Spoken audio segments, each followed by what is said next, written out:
Welcome to 5@5. Uttarandhra లెక్క మారింది. నిన్నటి వరకు వెనుకబాటుతనం, ఇప్పటి నుంచి అభివృద్ధి వైపు పయనం. భోగాపురం ఎయిర్పోర్టు రాకతోటి ఉత్తరాంధ్ర ముఖ చిత్రం మారుతుందని చెప్తోంది కూటమి ప్రభుత్వం. ఎయిర్పోర్టు టెర్మినల్ని ప్రారంభించిన అనంతరం ముఖ్యమంత్రి ఇతర నేతలతో కలిసి పరిశీలించారు ప్రధాని మోదీ. ఎయిర్పోర్టు విశేషాలను సీఎం చంద్రబాబు ప్రధానికి వివరించారు. గిరిజన సంప్రదాయ నృత్యం థింసాతోటి మోదీకి 13,500 మంది గిరిజనులు స్వాగతం పలికారు. కూటమి నేతలంతా తరలిరాగా ప్రారంభం కాస్త పండుగలా కనిపించింది. భోగాపురం ఇంటర్నేషనల్ ఎయిర్పోర్ట్ ఇది ఇప్పటి తరం విమానాశ్రయం. దేశంలోనే one of the biggest green field airport. జెన్జీకి తగ్గట్టుగా లేటెస్ట్ టెక్నాలజీ, కొత్త ఐడియాలజీతో రూపొందించుకుంది. ప్రపంచ స్థాయి ప్రమాణాలు, వసతులు ఈ ఎయిర్పోర్టు సొంతం. 5,640 కోట్ల రూపాయల వ్యయంతో దీన్ని నిర్మించారు. 36 నెలలు టార్గెట్ పెట్టుకుని నిర్మాణం ప్రారంభిస్తే కేవలం 31 నెలల రికార్డు టైంలోనే నిర్మాణాన్ని పూర్తి చేశారు. ఇవాల్టి పర్యటనలో మొత్తం 18,000 కోట్ల రూపాయల విలువైన ప్రాజెక్టులకు శంకుస్థాపన, ప్రారంభోత్సవం చేసిన ప్రధాని మోదీ ఇవన్నీ ఏపీ అభివృద్ధి వేగాన్ని పెంచుతాయని అన్నారు. आज यहां करीब 18,000 करोड़ रुपए की विकास परियोजनाओं का शुभारंभ, लोकार्पण और शिलान्यास हुआ है। एयरपोर्ट के साथ साथ ये प्रोजेक्ट आंध्र की रोड कनेक्टिविटी से भी जुड़े हैं। इनमें एनर्जी सिक्योरिटी से जुड़े प्रोजेक्ट भी हैं। ये विकास कार्य इस बात के प्रतीक है कि इस समय आंध्र किस स्पीड से आगे बढ़ रहा है। मैं आप सभी को इन प्रोजेक्ट्स की बहुत बहुत शुभकामनाएं देता हूं। ఎయిర్పోర్ట్ రాకతో ఇక ఉత్తరాంధ్ర ఉత్తమ ఆంధ్రగా మారబోతోందన్నారు సీఎం చంద్రబాబు. అద్భుతమైన ఎయిర్పోర్ట్ ఈరోజు నిర్మాణం అయిందంటే ఇది ఉత్తరాంధ్రకి గర్వ కారణమని మరొకసారి విజ్ఞప్తి చేస్తున్నాను. అటు సముద్రం, ఇటు పచ్చని కొండల మధ్య విమాన ప్రయాణమే కొత్త అనుభూతిని తీసుకొస్తుంది. నేను చాలా విమానాశ్రయాలు చూశాను, కానీ భోగాపురం ఒక ప్రత్యేకమైన ఎయిర్పోర్ట్ అని మరొకసారి. భోగాపురానికి నాడు కొబ్బరికాయ కొట్టింది మనమే, నేడు గుమ్మడికాయ కట్టింది మనమే. గుర్తుపెట్టుకోమని కోరుతున్నాను. ఉత్తరాంధ్ర మళ్ళీ చెప్తున్నా, ఇంక మీరు పేద అరుపులు అరవడానికి లేదు. ఉత్తరాంధ్ర ఉత్తమ ఆంధ్ర, నెంబర్ 1 ఆంధ్ర, నెంబర్ 1 ప్రపంచంలో దేశం రావాలి. విశాఖ నుంచి మరింత సమాచారం అందించేందుకు మా అసోసియేట్ ఎడిటర్ ఈశ్వర్ లైవ్లో సిద్ధంగా ఉన్నారు. ఈశ్వర్, ప్రారంభోత్సవ కార్యక్రమం ఆద్యంతం ఎలా సాగింది? హైలైట్స్ ఏమిటి? ఒక స్వప్నం వాస్తవమైన రోజుగా దీన్ని చూడాల్సిన నేపథ్యం, సుదీర్ఘ నిరీక్షణకి తెరపడిన రోజుగా చూడాల్సిన పరిస్థితులు ఇక్కడ కనిపించాయి. ఎందుకంటే ఎప్పటి నుంచో ఆంధ్రప్రదేశ్ రాష్ట్ర విభజన తర్వాత ఒక పెద్ద మౌలిక సదుపాయాలకు సంబంధించిన ప్రాజెక్ట్ ఇది త్వరగా పూర్తయితే ఇది కేవలం ఒక విమానాలు ఎగిరే చోటు మాత్రమే కాదు, ఇక్కడ ఈ ప్రాంత అభివృద్ధికి, ఈ రాష్ట్ర అభివృద్ధికి సంబంధించిన ఒక గేట్వే లాంటిది, ఇన్వెస్ట్మెంట్స్కి సంబంధించిన ఒక గేట్వే లాంటిది. ఎందుకంటే ఇక్కడ విశాఖలో ఇప్పటికే విమానాశ్రయం ఉంది, పోర్ట్స్ ఉన్నాయి, కానీ అతిపెద్ద అంతర్జాతీయ విమానాశ్రయాన్ని ఏర్పాటు చేయడం ద్వారా ఈ ప్రాంతంలో లాజిస్టిక్స్కి సంబంధించి కావచ్చు, టూరిజానికి సంబంధించి కావచ్చు, ఇన్వెస్ట్మెంట్స్కి సంబంధించి కావచ్చు, హెల్త్కి సంబంధించి కావచ్చు, ఎందుకంటే ఫార్మా ఇండస్ట్రీస్ కూడా ఇక్కడ పెద్ద ఎత్తున ఒక ప్రత్యేకమైన ఎస్సీజెడ్డే ఉంది కాబట్టి వీటన్నిటికీ పెద్ద ఎత్తున ఒక బూస్ట్ రాబోతోంది. ఇప్పుడున్న వాటన్నిటికీ అదనంగా మరింత ఎక్కువ స్థాయిలో పెట్టుబడులు రాబోతున్నాయి. దానివల్ల ఉపాధి అవకాశాలు, ఉద్యోగ అవకాశాలు పెద్ద ఎత్తున రాబోతున్నాయంటూ ఎప్పటి నుంచో జరుగుతున్న ఒక ప్రచారానికి కావచ్చు, ఒక రాజకీయ హామీలకు కావచ్చు, అది ఆ వాస్తవ పరిస్థితి రూపుదాల్చిన రోజుగా దీన్ని చూడాల్సిన నేపథ్యం. అందుకనే ఉత్తరాంధ్ర మొత్తం ఈరోజు పండుగ చేసుకున్న వాతావరణమే ఇక్కడ కనిపించింది. అందుకోసం పెద్ద ఎత్తున ప్రభుత్వం కూడా, ఈ ప్రధాని స్వయంగా రావడంతో ప్రభుత్వం కూడా ఈ సమావేశాన్ని, ఈ కార్యక్రమాన్ని విజయవంతం చేసేందుకు పెద్ద ఎత్తున చర్యలు తీసుకుంది. సో ఈ నేపథ్యంలోనే జరిగిన ఈ కార్యక్రమం పట్ల ప్రజల్లో కూడా సానుకూలమైన భారీ అవకాశాలు రాబోతున్నాయి. పెద్ద ఎత్తున వస్తున్న విమానాలు మాత్రమే కాదు, ఇక్కడ నుంచి గతంలో ఈ విమానాల్లో వలస వెళ్ళే వాళ్ళు ఇతర ప్రాంతాలకి, కానీ ఈసారి ఇప్పటి నుంచి పెట్టుబడులే ఈ విమానాల్లో అవకాశాలుగా రాబోతున్నాయంటూ ఈ ప్రాంతంలో ఒక పాజిటివ్ వైబ్ అయితే పెద్దగా చాలా స్పష్టంగా కనిపించిన నేపథ్యం కనిపించింది. అదే సమయంలో ఈ రాష్ట్రానికి సంబంధించి ఈ ప్రాంతం ప్రధానంగా రాష్ట్రం మొత్తం మీద ఉన్న మొత్తం నగరాల్లో ఇదే ప్రధానమైన నగరం. ప్రస్తుతానికి అమరావతి నిర్మాణం జరుగుతున్న ఒకవైపు అయితే మరొకవైపు ఇప్పటికే ఆర్థిక రాజధానిగా విరాజిల్లుతుంది కాబట్టి దీనికి సంబంధించి అప్గ్రేడ్ చేయాల్సిన అవసరం ఉంది. సో ఇట్లాంటి నేపథ్యంలో ఇట్లాంటి విమానాశ్రయాన్ని, అంతర్జాతీయ విమానాశ్రయాన్ని తీసుకురావడం ద్వారా ఇప్పటికే దీనికి సంబంధించి సీపోర్ట్ ఉంది, ఇక్కడ పోర్టు ద్వారా కావచ్చు, లేకపోతే నేషనల్ హైవేస్కి సంబంధించిన పెద్ద ఎత్తున పెట్టుబడులు వస్తున్నాయి. ఈ ప్రాంతం నుంచి ఇతర సరిహద్దు రాష్ట్రాలకి కలుపుతూ పెద్ద నేషనల్ హైవేస్ అయితే కనెక్టివిటీ ఏర్పడిన పరిస్థితులు ఉన్నాయి. అదే సమయంలో లాజిస్టిక్స్కి సంబంధించి కూడా ఇక్కడ లాజిస్టిక్స్ హబ్ ఏర్పాటు చేయడానికి కావచ్చు, లేకపోతే కంటైనర్స్ హబ్ లాంటివి పెద్ద ఎత్తున ఉన్నాయి. కాబట్టి వీటన్నిటిని కనెక్ట్ చేసేందుకు, వీటన్నిటి సామర్థ్యాన్ని పెంచేందుకు ఈ విమానాశ్రయం పెద్ద ఎత్తున ఉపయోగపడుతుందన్న భావాన్ని ప్రభుత్వం చాలా పెద్ద ఎత్తున ఎక్స్ప్రెస్ చేసిన నేపథ్యం కనిపించింది. దానికి తోడు స్వయంగా ప్రధానమంత్రి వచ్చి దీన్ని ఒకవైపు ఇనాగరేట్ చేస్తూ మరొకవైపు ఉత్తరాంధ్రకు సంబంధించిన దిశ మార్చబోయే ప్రాజెక్ట్ ఇది దేశ ఇన్ఫ్రాస్ట్రక్చర్ ప్రాజెక్టులోనే చాలా కీలకంగా వెలువొందిపోతుంది. పెద్ద ఎత్తున పెట్టుబడుల్ని ఈ ఎయిర్పోర్ట్ ఆకర్షించబోతోంది అన్నట్టుగా ఆయన చెప్పిన నేపథ్యం, దానికి అనుగుణంగానే ఇక్కడ పరిస్థితులు కూడా పాజిటివ్ వైబ్స్ వస్తున్న నేపథ్యంలో, ఎందుకంటే విశాఖకి ఇప్పటికే గూగుల్ డేటా సెంటర్ వచ్చింది ఒకవైపు, మరొకవైపు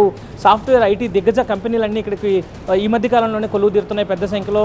ఈ మధ్యనే కాగ్నిజెంట్ సర్వీసెస్కి సంబంధించిన వాళ్ళకి సంబంధించిన డెవలప్మెంట్ సెంటర్ని ఏర్పాటు చేయడం జరిగింది. సో ఇట్లాంటివన్నీ వస్తున్న నేపథ్యంలో ఎయిర్పోర్ట్ అన్నది ఖచ్చితంగా ఒక గేమ్ చేంజర్ లాంటిది.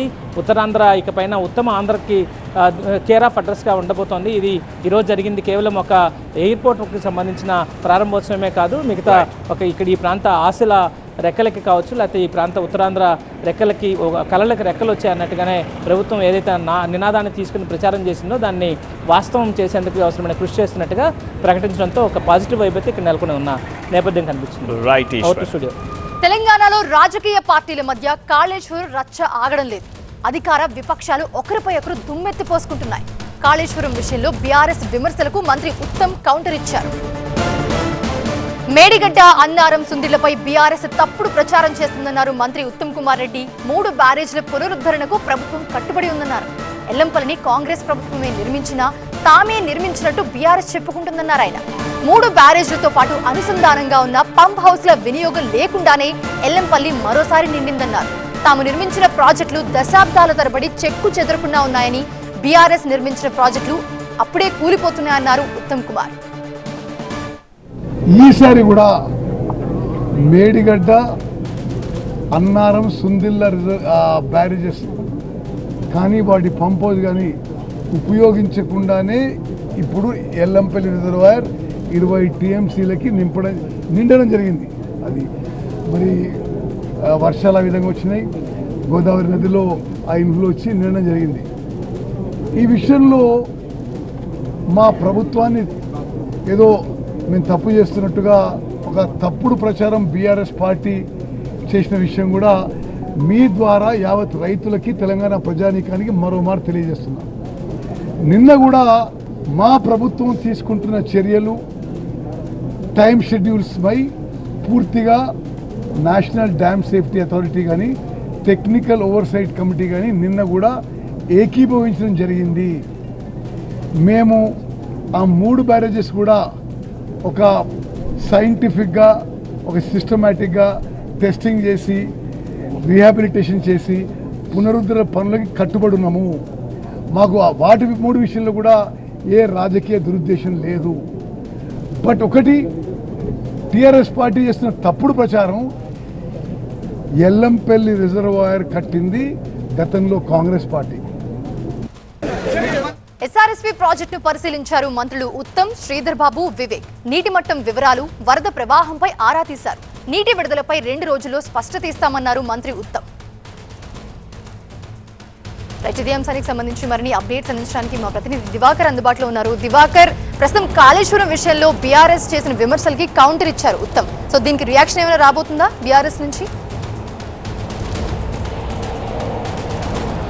ఎస్, ఖచ్చితంగా మాజీ మంత్రి వేముల ప్రశాంత్ రెడ్డి నియోజకవర్గం కూడా బాల్కొండనే కాబట్టి ఆయన కూడా స్పందించే అవకాశం అయితే కనిపిస్తుంది. అయితే మొదట గోదావరి నదిపై ఉన్నటువంటి ప్రాజెక్టులను పరిశీలించేందుకు వచ్చామని చెప్పి మంత్రులు తెలపడం జరిగింది. ఇందులో భాగంగానే ఎస్ఆర్ఎస్పీని సందర్శించారు. అక్కడ ఉన్నటువంటి అధికారులతో మాట్లాడారు, ఇన్ఫ్లో గురించి తెలుసుకున్నారు, అక్కడ ఉన్నటువంటి ప్రాజెక్టులో ఉన్న నీటి మట్టం వివరాలను తెలుసుకున్నారు. అనంతరం మీడియాతో మాట్లాడుతూ కీలక వ్యాఖ్యలు చేశారు మంత్రి ఉత్తమ్ కుమార్ రెడ్డి. మొదట బీఆర్ఎస్ పార్టీ అంటే కాంగ్రెస్ ప్రభుత్వం ప్రాజెక్టుల విషయంలో అవలంబిస్తున్న విధానాలపై తప్పుడు ప్రచారం చేస్తుందని చెప్పి ఆయన తీవ్రస్థాయిలో మండిపడడం జరిగింది. ముఖ్యంగా బీఆర్ఎస్ హయాంలో నిర్మితమైనటువంటి సుందిల్లా, అన్నారం ఈ 3 ప్రాజెక్టులు కూడా ఏవైతే 3 బ్యారేజీలు ఉన్నాయో ఆ 3 బ్యారేజీలు కూడా కట్టిన కొన్నాళ్ళకే కూలిపోవడం జరిగిందని చెప్పారు. కానీ కాంగ్రెస్ పార్టీ హయాంలో నిర్మించినటువంటి ఎస్ఆర్ఎస్పీ ప్రాజెక్టు మరియు మరెన్నో ప్రాజెక్టులు ఇప్పటివరకు కూడా చెక్కు చెదరకుండా ఉన్నాయని చెప్తున్నారు. 65 ఏళ్ళు పూర్తి చేసుకున్నటువంటి ఎస్ఆర్ఎస్పీ ప్రాజెక్టు ఇంకా చెక్కు చెదరకుండా ఉందని చెప్తున్నారు. అయితే ప్రాజెక్టు నిర్మాణం జరిగినప్పుడు 112 టీఎంసీలతో నిర్మాణం చేపట్టగా అక్కడ పూడిక వల్ల ఇప్పుడు 80 టీఎంసీలకు ప్రాజెక్టు చేరుకుందన్నారు. అయినా కానీ ఇప్పుడు ఆశించిన మేరకు ఇంట్లో వచ్చి చేరుతుంది. ఈ సాగునీటి విడుదలపై మరో 2 రోజుల్లో స్పష్టత ఇస్తామని చెప్పి మంత్రి ప్రకటించడం జరిగింది. దాంతో పాటు బీఆర్ఎస్పై విమర్శలు చేశారు. ముఖ్యంగా ఏదైతే నేషనల్ డ్యామ్ సేఫ్టీ అథారిటీ తమ ప్రభుత్వ విధానాలు అంటే ప్రాజెక్టులపై కాంగ్రెస్ ప్రభుత్వం అవలంబిస్తున్న విధానాలను ఏకీభవిస్తుందని చెప్పి ఆయన స్పష్టం చేయడం జరిగింది. ముఖ్యంగా ఈ 3 బ్యారేజ్ల పునరుద్ధరణకు తాము కట్టుబడి ఉన్నాము, కానీ బీఆర్ఎస్ పార్టీ కావాలనే తమను ప్రజల్లో దోషులుగా చేసి చూపించే ప్రయత్నం చేస్తుందని చెప్పారు. ఏదైతే టెక్నికల్గా సైంటిఫిక్గా అంటే కేంద్రంతో చర్చలు జరిపి సైంటిఫిక్గా దానికి కావాల్సినటువంటి పునరుద్ధరణ చర్యలు తీసుకుంటామని చెప్పారు. అయితే ముఖ్యంగా ఎల్లంపల్లి ప్రాజెక్టు విషయాన్ని కూడా ఆయన ప్రస్తావించడం జరిగింది. ఎల్లంపల్లి ప్రాజెక్టు ప్రాణహిత చేవెలలో భాగంగానే కాంగ్రెస్ పార్టీ హయాంలోనే నిర్మించామని చెప్పారు. కానీ బీఆర్ఎస్ పార్టీ ఎల్లంపల్లి తామే చేపట్టినట్టుగా ప్రకటించుకుంటుందని చెప్తున్నారు. ముఖ్యంగా ఈ సుందిల్లా అన్నారం బ్యారేజ్లను కూడా అక్కడ పంపుల ఉపయోగం లేకుండానే ఇప్పుడు ఎల్లంపల్లికి 20 టీఎంసీల నీరు వర్షం వల్ల వచ్చి చేరిందన్నారు. అంటే కాళేశ్వరం ఉపయోగం లేకుండానే నీరు సమృద్ధిగా ప్రాజెక్టులకు వచ్చి చేరుతుందని చెప్పే ప్రయత్నం చేశారు మంత్రి. అదేవిధంగా ఈ ప్రాజెక్టుల విషయంలో కాంగ్రెస్ పార్టీ అవలంబిస్తున్నటువంటి విధానాలను అటు నేషనల్ డ్యామ్ సేఫ్టీ అథారిటీ కూడా ఏకీభవిస్తుందని చెప్పే ప్రయత్నం చేశారు. దాంతోపాటు ప్రాజెక్టులో ఉన్నటువంటి నీటి విడుదలపై ఒక స్పష్టత ఇచ్చారు. 2 రోజుల్లో సాగునీటి విడుదల గురించి ఆయన అంటే ప్రకటన చేసే అవకాశం అయితే ఈ పర్యటనలో కనిపించింది. కాకినాడ జిల్లా కిర్లంపూడిలో ముద్రగడ పద్మనాభం నివాసంలో నిర్వహించిన సంస్మరణ సభకి వైసీపీ నేతలు, కార్యకర్తలు, ముద్రగడ అభిమానులు పెద్ద సంఖ్యలో హాజరయ్యారు. అయితే ఈ సంస్మరణ సభలో కూటమి నేతలు ఎవరూ కనిపించలేదు. వైసీపీ నేతలతో వేదిక పంచుకోవద్దు అన్న చంద్రబాబు వ్యాఖ్యలే కారణమా అన్నట్టుగా కనిపించింది వాతావరణం. అదే సమయంలో వాళ్ళ భోగాపురం ఎయిర్పోర్ట్ ప్రారంభోత్సవ వేడుక జరుగుతున్న కారణంగా రాలేకపోయారా అనే అనుమానాలు కూడా ఉన్నాయి. మరోసారి ముద్రగడ సేవల్ని వైసీపీ నేతలు అయితే గుర్తు చేసుకున్నారు. రాజీనామాపై ఎంతో మంది నేతలు సవాళ్లు విసురుతూ ఉంటారు, కానీ రాజీనామా విషయంలో ముద్రగడ వాటికి తన వ్యాఖ్యలకి కట్టుబడి ఉండేవారు అన్నారు మాజీ మంత్రి అంబటి రాంబాబు. రాజీనామా అంటే ముద్రగడ రాజీనామా అనే ఫేమస్. చాలా మంది రాజీనామా చేశారు. ఇవాళ రాజీనామా చేస్తా, రేపు రాజీనామా చేస్తా అన్న వాళ్ళే తప్ప టైం చెబితే 12 గంటల 1 నిమిషం అంటే గడియారం 12 దాటిందా ముద్రగడ పద్మనాభం గారి రాజీనామా స్పీకర్ టేబుల్ మీద విధిలేసి వచ్చినటువంటి సంఘటనలు అవి స్ఫూర్తినిచ్చాయి రాష్ట్ర ప్రజానీకానికి. పదవిని తృణప్రాయంగా వదిలేటటువంటి వ్యక్తి ఉద్యమం కోసం ముద్రగడ పద్మనాభం గారు. నిజంగా అలాంటి మహానయుడు మనని వదిలి వెళ్ళడం అనేది నిజంగా చాలా బాధ కలిగినటువంటి అంశం. ఆయన కుటుంబానికే కాదు, కాపు సామాజిక వర్గానికి, ఆంధ్ర రాష్ట్రానికి కూడా ఒక అరుదైన వ్యక్తిని కోల్పోయామనేటువంటి భావన. ఆయన స్ఫూర్తితో మనం నడవలేం, కానీ కొన్ని విషయాలలో ఆయన స్ఫూర్తి తీసుకొని పోరాట పటిమతో మనం అందరం నడవాలని నేను మనస్ఫూర్తిగా కోరుకుంటూ, ముద్రగడ ఆశయం నెరవేరితేనే ఆయన ఆత్మకు శాంతి చేకూరుతుంది అన్నారు ఎమ్మెల్సీ తోట త్రిమూర్తులు. ముద్రగడ ఆశయ సాధన కోసం భవిష్యత్ కార్యాచరణపై జేఏసీ నిర్ణయం తీసుకోవాలని విజ్ఞప్తి చేశారు. కాపు రిజర్వేషన్లను జగన్ అడ్డుకున్నారు అనడం సరికాదన్నారు. కూటమి ప్రభుత్వం అధికారంలోకి వచ్చి 2 ఏళ్లు గడుస్తున్నా కాపు రిజర్వేషన్లను ఎందుకు అమలు చేయట్లేదు అని ప్రశ్నించారు. కాపు రిజర్వేషన్లు ఇస్తామంటే కూటమి ప్రభుత్వాన్ని ఎవరైనా అడ్డుకుంటారా అంటూ తోట త్రిమూర్తులు ఫైర్ అయ్యారు. 5% రిజర్వేషన్ ఇచ్చాం మేము అని చెప్తున్నారు. బీసీ రిజర్వేషన్ ఇచ్చామని 5% చెప్తున్నారు. ఈడబ్ల్యూఎస్ రిజర్వేషన్ ఇచ్చామని 5% చెప్తున్నారు. అయ్యా దేంట్లో ఇచ్చినా బర్రె దేంట్లో ఇస్తున్నారు చెప్పండి. ఇచ్చినటువంటి రిజర్వేషన్ జగన్మోహన్ రెడ్డి అడ్డుకున్నాడని చెప్పేటువంటి విధానం మాత్రం మంచిది కాదు. జగన్మోహన్ రెడ్డి అడ్డుకుంటే 2.5 సంవత్సరాలు అయింది, మీరు వచ్చి 26 నెలలు 28 నెలలు అయింది. మిమ్మల్ని ఎవరు అడ్డుకున్నారు? మిమ్మల్ని ఎవరిని అడ్డుకున్నారా? ఎందుకు చేయలేకపోతున్నారు? తోట త్రిమూర్తులు వ్యాఖ్యల తర్వాత ఎలాంటి రియాక్షన్స్ వస్తున్నాయి మా ప్రతినిధి సత్య వివరిస్తారు. సత్య, ఈరోజు కిర్లంపూడిలో జరిగినటువంటి దివంగత ముద్రగడ పద్మనాభం సంస్మరణ సభకి మొత్తం జిల్లా వ్యాప్తంగా కూడా కాపు నేతలు పెద్ద ఎత్తున తరలి వచ్చారు. అందులో భాగంగానే వైసీపీకి చెందినటువంటి మాజీ మంత్రులు బొత్స సత్యనారాయణతో పాటు కురసాల కన్నబాబు, జక్కంపూడి రాజా, మొత్తం అంటే మాజీ ఎమ్మెల్యేలు, అలాగే మాజీ మంత్రులు కూడా సీనియర్ నేత చిర్ల జగ్గిరెడ్డి కానివచ్చు, పెద్ద నాయకులంతా కూడా హాజరయ్యి ముద్రగడ సంస్మరణ సభలో ఆయన ఉద్దేశించి మాట్లాడినటువంటి పరిస్థితి. ఈ నేపథ్యంలో అంటే ఉమ్మడి జిల్లా వ్యాప్తంగా ఉన్నటువంటి కాపు జేఏసీతో పాటు కాపు నాయకులు అలాగే వైసీపీకి సంబంధించినటువంటి కాపు నేతలు కూడా హాజరయ్యారు. అయితే సభకు సంబంధించి ఎవరైతే కూటమిలో ఉన్నటువంటి జనసేన నుంచి కానీ టీడీపీ నుంచి కానీ ముఖ్యమైన కాపు ఎమ్మెల్యేలు కానీ కాపు మంత్రులు కానీ ఈరోజు సంస్మరణ సభకి రాకపోవడంపై కాస్త అంటే ఈ వైసీపీకి సంబంధించినటువంటి ఎమ్మెల్సీ తోట త్రిమూర్తులు కాస్త ఆసక్తికర వ్యాఖ్యలు అయితే చేశారు. కావాలనే కుట్రపూరితంగా అంటే ఒక ప్లాన్ ప్రకారంగానే ముద్రగడ సంస్మరణ సభకి కూటమికి సంబంధించినటువంటి ఎమ్మెల్యేలను నేతలను వెళ్ళనీయకుండా కొంతమంది అడ్డుకుంటున్నారు, కుట్ర పన్నారు. అలాంటివి మానుకోవాలి.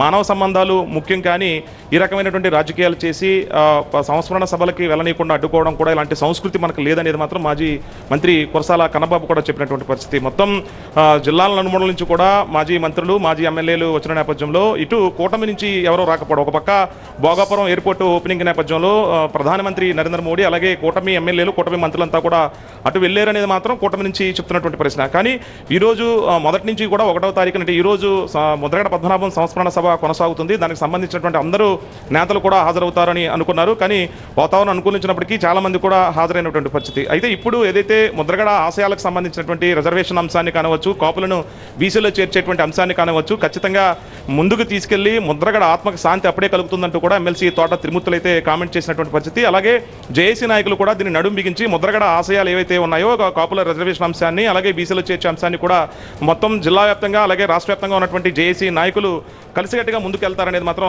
కురసాల కన్నబాబు చెప్పినటువంటి పరిస్థితి. ఇలాగే అంటే మొత్తం కూటమి నేతలు రాకపోవడం పట్ల ముందు నుంచి కూడా ప్లాన్ ప్రకారమే వెళ్ళొద్దని చెప్పినట్టుగా సోషల్ మీడియాలో వైరల్ అవ్వడం మాకు తెలిసిందనేది వైసీపీ నేతలు అయితే ఖండిస్తున్నటువంటి పరిస్థితి. ఏదేమైనప్పటికీ కూడా ముద్రగడ గిరి సంబంధించి ఎవరైతే చిన్న కుమారుడు ఉన్నారో ప్రతిపాడు నియోజకవర్గం నుంచి పోటీ చేస్తారు.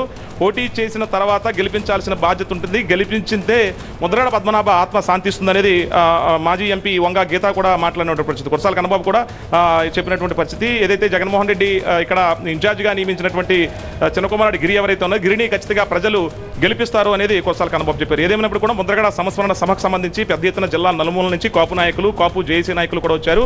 ఆయన ఆశయాలను ముందుకు తీసుకెళ్లే విధంగా కూడా ఒక కార్యాచరణ సిద్ధం చేసుకోబోతున్నట్లుగా అయితే మాత్రం ఇక్కడ వచ్చినటువంటి మాజీ మంత్రులు అలాగే జేఏసీ నాయకులు కూడా చర్చించుకుని ఒక నిర్ణయం అయితే తీసుకున్నారు. అలాగే ముద్రగడ చిన్నకుమారుడు గిరిని కూడా ఖచ్చితంగా ప్రతిపాడు నియోజకవర్గం నుంచి వైసీపీ నుంచి గెలిపించే దిశగా కూడా ప్రజలకు సంబంధించినటువంటి దీవెనలు ఖచ్చితంగా ఉన్నాయనేది అందరూ ఆశాభావం వ్యక్తం చేస్తున్నారు. ఏదైనప్పటికీ కూడా అటు ఏదైతే భోగాపురం ఎయిర్పోర్ట్కి సంబంధించినటువంటి కార్యక్రమానికి కొంతమంది కూటమి నేతలు వెళ్ళినట్టుగా అటు నుంచి కొంతమంది నాయకులు చెప్తుంటే మాత్రం ఇది కావాలనే కుట్రపూరితంగా ముద్రగడ పద్మనాభ సంస్మరణ సభకి నాయకులను రాకుండా ఎవరైతే అది చంద్రబాబు అడ్డుకున్నారనేది కొంత విమర్శలు అయితే వినిపిస్తున్నట్టు విమర్శలు చేస్తున్నారు వైసీపీకి సంబంధించినటువంటి మాజీ మంత్రులు, నాయకులు. రైట్, థ్యాంక్ యూ సత్య. ఎగువన కురుస్తున్న వర్షాలతో గోదావరికి భారీగా వరద వస్తోంది. భద్రాచలం దగ్గర గోదావరి ఉగ్రరూపం దాల్చింది. భద్రాచలం దగ్గర గోదావరి ప్రస్తుత నీటి మట్టం 56 అడుగులకు చేరింది. దీంతో అధికారులు 3వ ప్రమాద హెచ్చరిక జారీ చేశారు. 15,97,335 క్యూసెక్ల నీరు దిగువకు వెళుతోంది. భద్రాచలం నుంచి పలు ప్రాంతాలకు రాకపోకలు బంద్ అయ్యాయి. ప్రధాన రహదారులపై గోదావరి వరద పోటెత్తడంతో భద్రాచలం నుంచి వెంకటాపురం, చెర్ల, కూనవరం వైపు రహదారులపై వరద చేరి పూర్తిగా రాకపోకలకు అంతరాయం ఏర్పడింది. చింతూరు వైపు రహదారిపై వరద రావడంతో ఛత్తీస్గఢ్, ఏపీ, ఒడిశాకు రాకపోకలు నిలిచిపోయాయి. వాహనదారులు తీవ్ర ఇబ్బందులు పడుతున్నారు. ప్రతినిధి నారాయణతో మాట్లాడదాం. నారాయణ, ఎగువన కురుస్తున్న వర్షాలతో గోదావరి వరద వల్ల చాలా ఇబ్బందులు ఎదురవుతున్నాయి. రవాణా వ్యవస్థ స్తంభించినట్టు తెలుస్తోంది. చాలా గ్రామాలకు రాకపోకలు బంద్ అయ్యాయి. ఈ పరిస్థితి ఇంకా ఎన్ని రోజులు ఉండొచ్చు? అధికారులు ఎలాంటి హెచ్చరికలు ఇస్తున్నారు? భద్రాచలం వద్ద గోదావరి ఎగువన కురుస్తున్నటువంటి వర్షాలతో భారీగా వరద వచ్చి ఉగ్రరూపం దాల్చింది. నిన్న ఉదయం నుంచి చాలా వేగంగా పెరుగుతూ వచ్చింది. ప్రస్తుతం 3వ ప్రమాద హెచ్చరిక దాటి ప్రవహిస్తోంది. 55.8 అడుగులుగా ఉంది. 15,90,000 క్యూసెక్కుల నీటి ప్రవాహం దిగువకి విడుదల చేస్తున్నారు. ప్రస్తుతం అయితే ఇంకా 3వ ప్రమాద హెచ్చరిక కొనసాగుతుంది. అయితే కొద్దిసేపు నుంచి కాస్త నిలకడగా అయితే కొనసాగుతుంది. ఈ రాత్రి నుంచి స్వల్పంగా తగ్గుముఖం పట్టే అవకాశం ఉందనేది అధికారులు చెప్తున్నారు. రేపు ఉదయం నుంచి పూర్తి స్థాయిలో తగ్గుముఖం పట్టే సూచనలు అయితే కనిపిస్తుంది. ఎందుకంటే పైనుంచి వచ్చేటువంటి వరద తగ్గుముఖం పడుతున్నటువంటి నేపథ్యంలో రేపు ఉదయం కల్లా తగ్గుముఖం పట్టే అవకాశం ఉంది. ప్రస్తుతం 56 అడుగుల వరకు చేరుకొని నిలకడగా అయితే కొనసాగుతుంది. ఇంకొక 3-4 అడుగులకు పెరిగి ఉంటే చాలా వరకు ముంపు ఏర్పడేదే. ఇప్పటికే ఏజెన్సీ వాసులు చాలా ఇబ్బందులు ఎదుర్కొంటున్నటువంటి పరిస్థితి ఉంది. ఎందుకంటే ఈ సీజన్లో ఊహించని విధంగా ఒక్కసారిగా 3వ ప్రమాద హెచ్చరిక దాటి ప్రవహించడం కొంత ఆందోళన కలిగించింది. అయితే కాస్త శాంతించినట్లే కనిపిస్తుంది కాబట్టి ఊపిరి పీల్చుకున్నారు అధికార యంత్రాంగం. ఎప్పటికప్పుడు ఎంత వరద పెరిగినా దానికి తగ్గట్టుగా సన్నద్ధం అవ్వటానికి అధికార యంత్రాంగం అయితే సిద్ధమైంది. మొత్తం ఏజెన్సీ ప్రాంతంలో, గోదావరి పరివాహక ప్రాంతంలో అందరినీ కూడా ఎంత మేర ఎఫెక్ట్ అయ్యేటువంటి కుటుంబాలని, గ్రామాలని గుర్తించి పునరావాస కేంద్రాలను అయితే సిద్ధం చేశారు. ఈరోజు బోర్గంపాడు మండలంలో కొన్ని కాలనీలు, అశ్వాపురం మండలంలో కొన్ని కాలనీలు కొంతమేర ముంపుకు గురయ్యాయి. అయితే ముఖ్యంగా ఏజెన్సీ మీద అయితే నిన్నటి నుంచి భద్రాచలం నుంచి అనేక ప్రాంతాలకు పూర్తిగా కూడా రాకపోకలు నిలిచిపోయినటువంటి పరిస్థితి ఉంది. ముందుగా ప్రధాన రహదారుల మీదకి వరద ఎప్పుడూ లేనంత విధంగా 50 అడుగులకే వరద పోటెత్తడంతో భద్రాచలం నుంచి చెర్ల, దుమ్మగూడెం, వాజేడు, వెంకటాపురం వెళ్ళే ప్రధాన రహదారి మీద చాలా చోట్ల వరద నీరు చేరడంతో ఈరోజు ఉదయం నుంచి కూడా పూర్తి స్థాయిలో రాకపోకలు నిలిచిపోయాయి. ఇటు భద్రాచలం నుంచి కూనవరం, చింతూరు, ఛత్తీస్గఢ్, ఒడిశా, ఏపీ వెళ్ళేటువంటి ప్రధాన రహదారి మీద కూడా చాలా చోట్ల వరద రావడంతో ఇటువైపు కూడా రాకపోకలు నిలిచిపోయినటువంటి పరిస్థితి ఉంది. వాహనదారులు చాలామంది తెలియక వరద వరకు కూడా వచ్చి వెనక్కి వెళ్తున్నటువంటి పరిస్థితి అయితే నిన్నటి నుంచి ఇబ్బందులు పడుతున్నారు. అయితే ప్రస్తుతం నిలకడగా కొనసాగుతున్న పూర్తి స్థాయిలో వరద తగ్గే వరకు అధికారులు సూచనలు పాటించి అప్రమత్తంగా ఉండాలని జిల్లా కలెక్టర్ ఎస్పీ సూచించారు.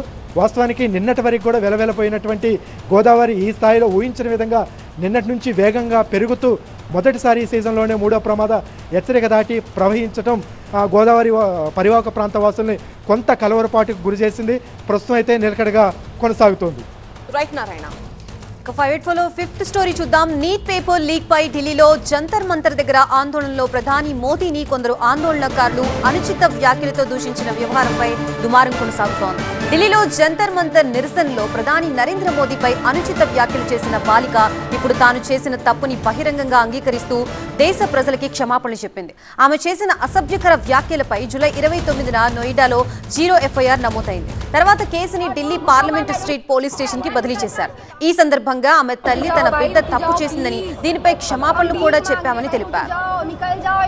తన వయసు కేవలం 15 ఏళ్లని, క్షమించండి మోదీజీ అంటూ ఆమె వీడియో విడుదల చేసింది.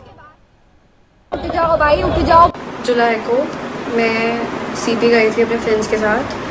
फिर वहाँ पे प्रोटेस्ट हो रहा था. मैंने वहाँ पे कोक पी. वहाँ पे ग्रुप्स बने हुए थे बहुत सारे. वो लोग बहुत चीज़ें बोल रहे थे, बहुत गालियाँ दे रहे थे प्रधानमंत्री जी को. उन लोगों के इन्फ्लुएंस में आके कि तुम लोग भी बोलो, कोई सब बोलो करके मैंने वहाँ बहुत चीज़ें बोली. मैं भी मात्र 15 साल की हूँ. मैंने जो करा वो माफ़ी के लायक नहीं था.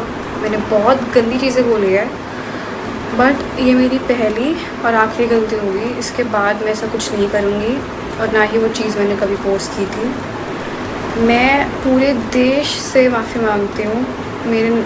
मैं इतनी शर्मिंदा हूँ, मैं अपनी नज़र भी नहीं उठा पा रही हूँ. मैं सबसे माफ़ी मांग रही हूँ. मुझे प्लीज़ माफ़ कर दीजिए, please.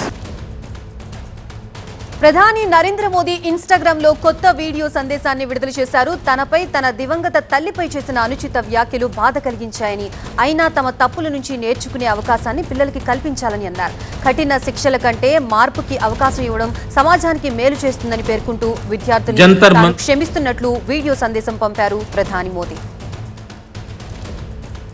AP deputy CM Pawan Kalyan కూడా ప్రధాని మోదీపై అనుచిత వ్యాఖ్యల్ని తీవ్రంగా ఖండించారు. జంతర్ మంతర్ దగ్గర మోదీని విమర్శిస్తే బాధ కలిగిందని, నేటి యువతకి సంస్కారం నేర్పించాలని అన్నారు పవన్ కళ్యాణ్. ఇదే అంశానికి సంబంధించి పూర్తి వివరాలతో మా బ్యూరో చీఫ్ గోపి సిద్ధంగా ఉన్నారు. గోపి. ప్రధాని నరేంద్ర మోదీని నీట్ పేపర్ లీక్లకు సంబంధించిన ఆందోళన సందర్భంగా ఎవరైతే ఇష్టానుసారంగా దుర్భాషలాడారో వాళ్ళు ఒక్కొక్కరుగా ఇప్పుడు సామాజిక మాధ్యమాల వేదికగా క్షమాపణలు కోరుతున్న పరిస్థితి. ప్రధాని నరేంద్ర మోదీ కూడా ఇటు చిన్నతనంలో తప్పులు చేస్తారు, సో చెడు మార్గంలో వెళ్ళే వారిని మంచి మార్గంలో పెట్టాలి, మారేందుకు అవకాశం ఇవ్వాలి, దేశం కోసం అందరూ కలిసి పనిచేయాలి అన్న సందేశాన్ని నిన్న ఇవ్వడం జరిగింది. సో ముఖ్యంగా మోడీపై ఈ నీట్ ఆందోళనలకు సంబంధించి ఇటు కాక్రోచ్ జనతా పార్టీ చేపట్టిన ఆందోళనల సందర్భంగా జూలై 20 తారీఖు నుంచి ఇటు 26వ తారీఖు వరకు జరిగిన ఆందోళనలో వేలాది మంది విద్యార్థులు యువత పాల్గొన్నారు. ఆ సందర్భంగా విచక్షణారహితంగా దుర్భాషలాడుతూ నోటితో మాట్లాడలేని మాటలు ఇటు మోడీ తల్లిని ఇష్టానుసారంగా తిట్టడం జరిగింది. సో దీనికి సంబంధించి తిట్లు ఏ సమస్యకి కూడా పరిష్కారం చూపవు. సో నేను అందరినీ క్షమిస్తున్నాను అన్న విషయాన్ని మోడీ స్పష్టం చేయడం జరిగింది. ముఖ్యంగా తాము చేసిన తప్పును కూడా తెలుసుకుంటూ ఇటు యువత ఇప్పుడు రుచికా సింగ్ తలెత్తుకోలేకుండా నేను ఇకపై ఎప్పుడు కూడా ఇట్లాంటి తప్పు చేయను, నా వయసు 15 ఏళ్ళు, సో దేశానికి నేను క్షమాపణ చెప్తున్నాను, ఇక భవిష్యత్తులో ఎప్పుడు ఇదే నా ఆఖరి తప్పు, ఇకపై ఎప్పుడు తప్పు చేయనంటూ దేశానికి క్షమాపణలు చెప్పడం జరిగింది. సో ఇదే తరహాలో అనేక మంది తమ తప్పును తెలుసుకుంటూ ముఖ్యంగా ప్రభుత్వం తరపు నుంచి ఎటువంటి కేసులు అయితే పెట్టడం లేదు, ఇటు మెటా అలాగే సోషల్ మీడియా అకౌంట్లను బ్లాక్ చేయడం, అలాగే ఎవరైతే అనుచితంగా దుర్భాషలాడారో వాళ్ళకి నోటీసులు ఇవ్వడం వంటివి చేస్తున్నారు. సో ఈ ముఖ్యంగా యువత చిన్న వయసులోనే సోషల్ మీడియాలని వినియోగించడానికి సంబంధించి సో త్వరలో ప్రభుత్వం పార్లమెంట్లో ఒక చట్టాన్ని తెచ్చే ఆలోచనలో కూడా ఉన్నట్లుగా తెలుస్తుంది. ఎందుకంటే దేశ యువత సంస్కృతి అలాగే వారు మాట్లాడే తీరు ఎదుటివారు ముఖ్యంగా ప్రేరేపిస్తున్నారన్నది పట్టించుకోకుండా ఇష్టానుసారంగా మాట్లాడడం, సో ఇదంతా కూడా చెడు సంస్కృతికి ఒక చెడు మెసేజ్ సమాజానికి ఇచ్చేటట్లు అవుతుంది. కాబట్టి సో సామాజిక మాధ్యమాల నియంత్రణపై కూడా భవిష్యత్తులో కేంద్ర ప్రభుత్వం చట్టం తీసుకొచ్చే ఆలోచనలో ఉంది. సో దానికి సంబంధించిన కసరత్తు కూడా జరుగుతున్నట్లుగా తెలుస్తోంది. Right, thank you. సంగారెడ్డి జిల్లా వట్పల్లిలో ఉద్రిక్త పరిస్థితులు తలెత్తాయి. ఒక పోలీస్ స్టేషన్ పై దాడి జరిగింది. స్టేషన్లోని అద్దాలను, ఫర్నిచర్ని కూడా దరఖాస్తుపల్లి గ్రామస్తులు ధ్వంసం చేశారు. దాబాలో పనిచేసే బీరప్ప అనే వ్యక్తి చెట్టుకి ఉరి వేసుకుని అనుమానాస్పద రీతిలో మృతి చెందారు. అయితే అతని కుటుంబ సభ్యులకు ఎవ్వరికీ సమాచారం ఇవ్వకుండా మృతదేహాన్ని చెట్టుపై నుంచి కిందకి దించేశారు పోలీసులు. మృతదేహాన్ని దించేటప్పుడు కుటుంబ సభ్యులకు ఎందుకు సమాచారం ఇవ్వలేదు అంటూ దరఖాస్తుపల్లి గ్రామస్తులు ఆగ్రహం వ్యక్తం చేశారు. దాబా ఓనర్తో పోలీసులు కుమ్మక్కయ్యారంటూ మండిపడి పోలీస్ స్టేషన్ దగ్గరికి చేరుకుని పోలీసులతో వాగ్వాదానికి దిగారు. ఏకంగా పిఎస్ పై దాడి చేశారు. స్టేషన్లో ఉన్న ఫర్నిచర్ని, అద్దాల్ని ధ్వంసం చేశారు. దీంతో పిఎస్ దగ్గర ప్రస్తుతం ఉద్రిక్త పరిస్థితి నెలకొంది.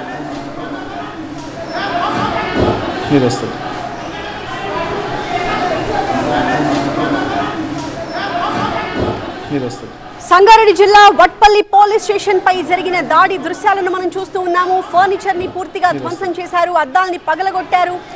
పోలీస్ స్టేషన్లో ప్రస్తుతం దరఖాస్తుపల్లి గ్రామస్తుల ఆందోళనతో ఉద్రిక్త పరిస్థితులు కనిపిస్తూ ఉన్నాయి. ఇందుకు కారణం ఏంటి అంటే దాబాలో పనిచేసే బీరప్ప అనే ఒక వ్యక్తి చెట్టుకు ఉరి వేసుకుని అనుమానాస్పద స్థితిలో మృతి చెంది కనిపించాడు. అయితే అతని మృతదేహాన్ని కిందకి దించేటప్పుడు కుటుంబ సభ్యులకు ఎవరికీ సమాచారం ఇవ్వకుండానే ఆ పని కానిచ్చారు పోలీసులు. అయితే మృతదేహాన్ని కిందకి దించేటప్పుడు కుటుంబ సభ్యులకు ఎందుకు ఇన్ఫర్మేషన్ ఇవ్వలేదు అని చెప్పి దరఖాస్తుపల్లి గ్రామస్తులు తీవ్ర ఆగ్రహం వ్యక్తం చేస్తూ పోలీసులతో వాగ్వాదానికి దిగారు. దాబా ఓనర్తో పోలీసులు కుమ్మక్కయ్యారంటూ వాళ్ళంతా మండిపడి పోలీస్ స్టేషన్ పై ఇలా దాడి చేశారు. ఇది ఇవాల్టి 585 బ్రేక్ తర్వాత పొలిటికల్ మిర్చి చూస్తూనే ఉండండి టీవీ 9.